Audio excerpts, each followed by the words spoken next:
Hey everybody, I'm Corbin Hostler. This is Mighty Modern, and this is our Fevered Visions deck. This is going to be fun. This deck I don't think this is a particularly competitive deck. I'll say that up front.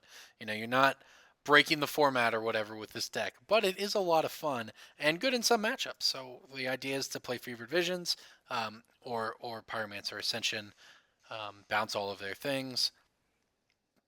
Oh, as we play against Burn, which has to be a god awful matchup. Okay. Well, I don't see any way in which we can win this matchup, but we're going to give it our best shot. um, and I have no. Yep, sure. I think you just. Yeah, I think you just give up when you play Burn. There's no way this deck wants to grind out against mid-range decks, not try to play against Burn players. I don't even know if it's like conceivably possible for us to kill them fast enough. But you know what? Let's give him some more gas. That's what he needed. You play the cards that are in your deck, and sometimes they work and sometimes they don't. Sure. Well, we can boomerang him next turn. Our opponent here. I'm recording this before Grand Prix San Antonio. Oh, gross. I say I'm recording before Grand Prix San Antonio, so our opponent is obviously practicing with um, his list, which appears to just be straight red white. I assume in preparation for that event. All right, so we have a few things we can do here. Um, I can just bolt this thing and then boomerang a land. It's probably best. Eidolon, kind of rough. Kind of rough to beat.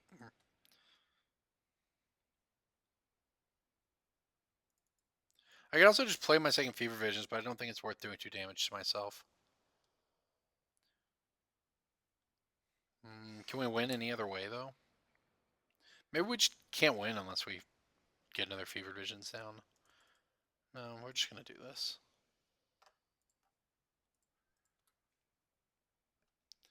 Yeah, I don't think we can win regardless here, but I don't think putting ourselves within range of 3 burn spells would help any. Yep, as we take 5 this turn anyways and go to 6. Better 6 than 4, I suppose. I think we needed a lightning bolt there. I guess we'll cast the Days Undoing? Sure, why not? Okay. Here's a remand, that's not bad.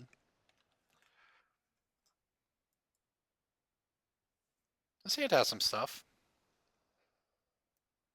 Don't think we can win, but we've got some stuff.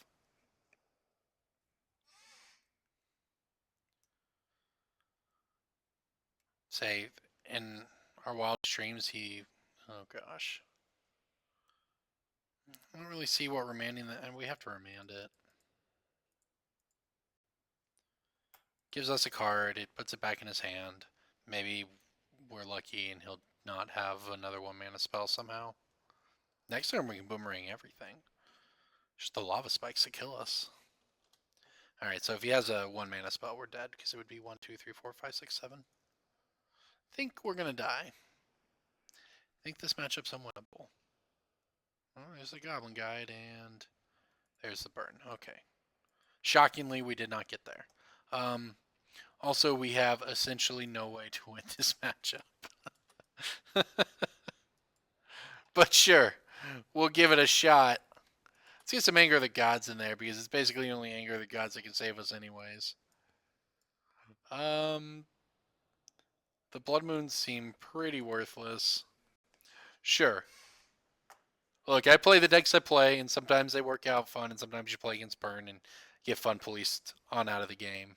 But, good matchup and bad matchups, right?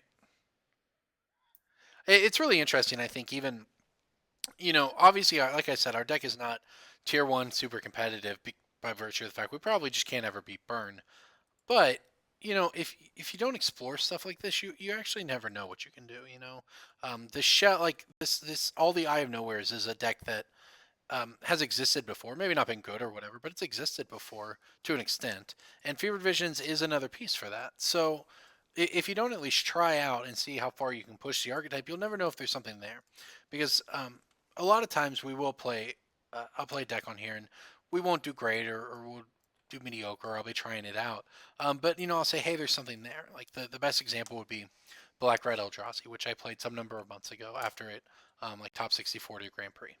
And Black Red Eldrazi, after playing it, wasn't great. It was a good deck and good in a particular metagame, but it certainly wasn't anything special because there were just certain matchups it just couldn't really interact with, and it didn't have any of the raw power that the banned version did. So, but while playing it, I said, you know what? There's something here to all of this. Let's play discard spells plus Eldrazi's finishers, and we get to play the best removal in Kolagon's command. And so I pushed it and say what I could do with it, and it turned into um, uh, Mardu Eldrazi, where we ended up playing white so we could get Path and we could get Eldrazi Displacer. And I think Mardu Eldrazi is right on the cusp of being a real tier 1 deck. It's put up some amount of results before. It's kind of so solid thing. So that's, if you don't try stuff like this, you'll never know. I guess that's the point. Speaking of never knowing, we'll never know what it's like to win a game against Burn because this is straight impossible here. He has the Eidolon on turn 2, which is legitimately unbeatable without drawing Lightning Bolt, which we now have, but how much damage are we going to take in the meantime? What if we do Anger of the Gods off the top? Is this another creature or is this a burn? Oh my gosh, it's a lava spike. Sure, I'll take 6 more. Plus 3, 9. I'll go to 5. That's not a big deal, whatever. Joke's on him, we get to do 2 damage to him. Are you an Anger of the Gods? You are not? Okay, well, that was fun. Anyways, that's a burn matchup, and I can't imagine it going any differently no matter what you do, so lesson learned.